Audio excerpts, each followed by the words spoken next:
هموطنان گرامی، بینندگان عزیز، خدمت تک تک شما سلام عرض می‌کنیم. عیدتون مبارک، 100 سال به از این سالها، نوروزتون پیروز و هر روزتون نوروز باشه. با برنامه پیک بهاری در خدمتتون هستیم که از امشب تا دوشنبه 5 فروردین ماه هر شب همین ساعت خدمتتون ارائه خواهد شد. امیدواریم که هر کجایی که هستید، اگر در خانه دوستی یا قوم و خویشی یا عزیزی هستید، یا در سفر یا در منزل خودتون به انتظار میهمان یا در حال میهمانداری، خلاصه هر کدوم از انواع متنوع این احتمالات که هست، در یک نکته مشترک باشید. اونم اینه که دلتون شاد و لبتون پرخنده باشه. آماده باشین دوستان، آماده باشین. میخوام پرتاب بهاری رو بکنم. بگیر که بهار اومد. یک لحظه فرض بکنین که با یک CD یا DVD مواجه بشین که روش نوشته باشه ترانه جدید 6 و 8 با صدای سیدعلی روزخون و همراهی گماشته رحم کردش احمدی نژاد. چه احساسی خواهید داشت؟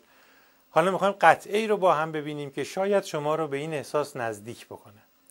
زبان حال ولی فقیه طلسم شکسته در قالب ترانه ای با صدای خودش.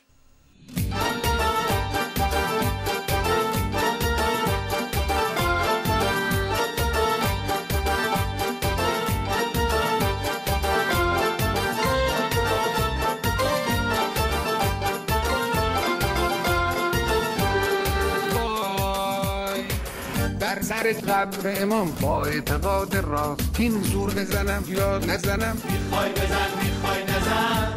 توی دامن امام مل بازی کنم یا نکنم. میخوای بکن میخوای نکن. خیشنون امروز از تحت بزنم یا نزنم. میخوای بزن میخوای نزن. سیدعلی با فورلت شدی برجون میکنن ملت زرق تو غمزور. لای لای لای سیدعلی خامنه‌ای. اهل بست کسی هست؟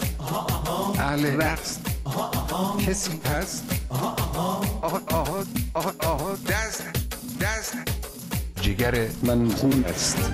آقا 50 سال عادت کردن گوشاشونو ببندن و یک زبان 12 متری داشته باشن، اما احمدی نژاد عقب نشینی نمیکنه. لای لای لای. زیر فشارم بدجور درد دارم بدجور. بابا انتر تو و مشاری منو کشتین. بنده خودم نماد جندکاری هستم، کثیف‌ترین هستم، اما ما حمومایی داریم حمام. با همه در سر این انتر شاسکول بکوبم یا نکوبم. میخوای بکوب میخوای نکوب. رئیس جمهور خرتر بگذارم یا نگذارم. میخوای بذار میخوای نذار. باز به چهارچوب نظام تر بزنم یا نزنم. میخوای بزن میخوای نزن. به انگلیس فرار کنم یا نکنم. میخوای بکن میخوای نکن. سیدعلی با فورلت شدی برجون میکنن ملت زرق تو غمزور. لای لای لای. اون که اصلا عددی نیست، گنده تر از اون هم عددی نیستند.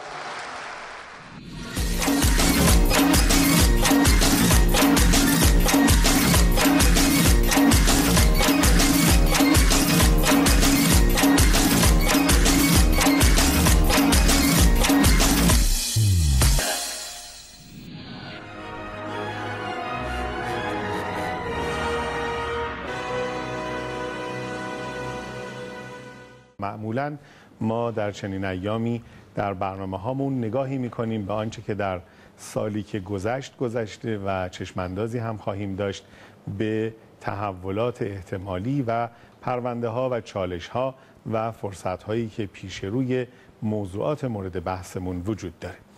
آقای دکتر سلام، خیلی به کنکاش خوش آمد. چه خوش اومدنی؟ چرا الکی تعارف تیکه پاره میکنی؟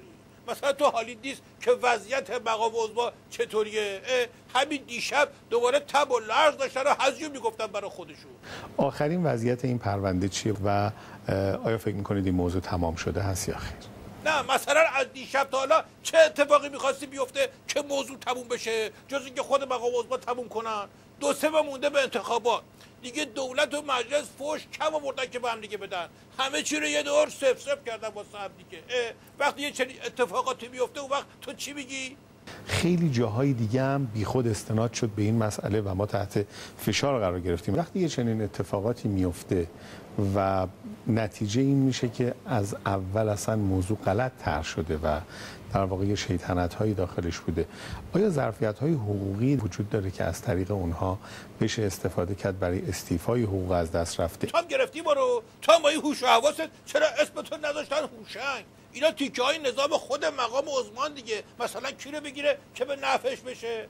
تو احمدی نژاد رو میبینی با اون سه تا رأس لاریجانی، من خود مقام عثمان رو ببینم بدبخت بینوا رو مرحوم ابوی همیشه میفرمودن بزن بهادر. عرض کردم بله، میفرمودن که مهمون داره به مسافر شوتی که سوار شده بود گفت این چمدونی که داری میذاری بالای سر اون یکی مسافره تکون تکون میخوره هواپیماها، این میفته تو کله طرف. شوته گفت اشکالی نداره، چیز شکستنی توش نیست. یعنی عین تو بی خیال کله یارو بود. خیلی متشکر. بریم به میز با مخاطبان جام جم. همکارم آقای علیزاده تا ثانیه‌های دیگه در خدمت شما خواهند بود برای ارائه این بخش. بریم ببینیم همکارت چه کار میکنه. گویا ارتباط تلفنی ما با یکی از هموطنان عزیزمون برقرار شده. خدمتتون سلام عرض میکنم، بفرمایید. مهدی هستم، لندن. تو دوست داشتم این سوال ازش بپرسیم. ما که در سال 2005 بارچینو اومدن 2 بار که بازرسی کردن و نتیجهش هم بسته شد این پرونده، چطور شد دوباره اینو باز کردن؟ مگر طبق قانون بین الملل، طبق قانونشون این نیست که دیگه این مسئله مختوم شده بود؟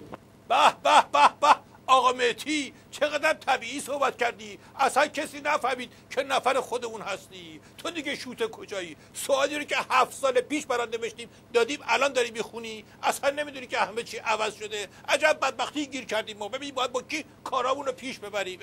این مهدی مشنگ یه بار میخواست خودکشی کنه، با گوله زد تو کله خودش که مغز خودش رو داغون بکنه. 1-2 ساعت گذشت دیدن طوریش نشد، بردنش دکتر.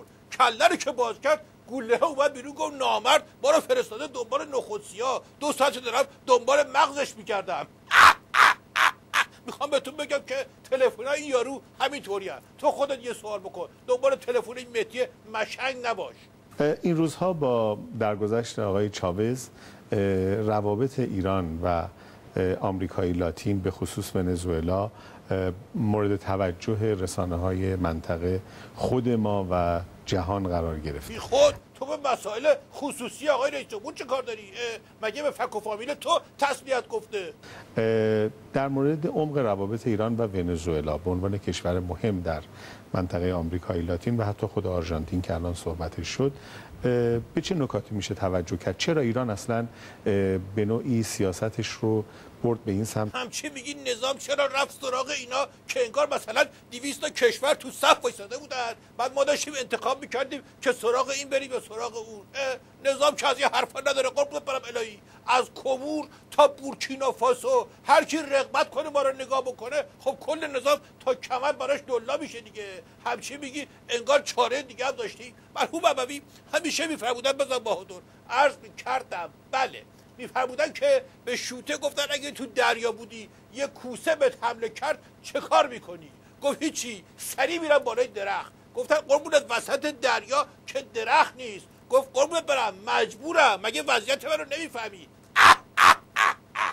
یکی از موضوعات اساسی، شاید بگیم اساسی ترین موضوع در سیاست خارجی جمهوری اسلامی ایران بحث رابطه با آمریکاست، چون به هر حال آثارش رو بر روی روابط ما تو حوزه‌های دیگه، سازمان‌های بین‌المللی و کشورهای دیگه، حتی کشورهای همسایه هم خواهد گذاشت. فکر می‌کنید در سال 92 روابط ایران و آمریکا به چه سمتی پیش خواهد رفت؟ من فکر کنم تو هم یه چیزی میشه مریضی که مثلا بحث مذاکره رو باز میکنی. خب یه راست بگو زهر بکنیم تو حلق ولی فقیه، خودتو راحت کن دیگه. برای افه یه وری میزنی بعد توش میمونی. یه دیوونه سنگ رو میندازه تو چاه، 40 تا عاقل با تجهیزات کامل باید برن این سنگ رو در بیارن، همه میمونن که چطوری جمعش کنن. مرحوم ابوی همیشه میفرمودن بزن بهادر. عرض میکردم بله، میفرمودن که به یارو شوته گفتن از چه گلی خوشت میاد، اومد افه بیاد گفت عقاقیا، گفتن خب همین رو که گفتید بنویس، گفت غلط کردم روز. برگردیم به منطقه خودمون، منطقه خاورمیانه که به هر حال حوزه استراتژیک سیاست خارجی ما هست.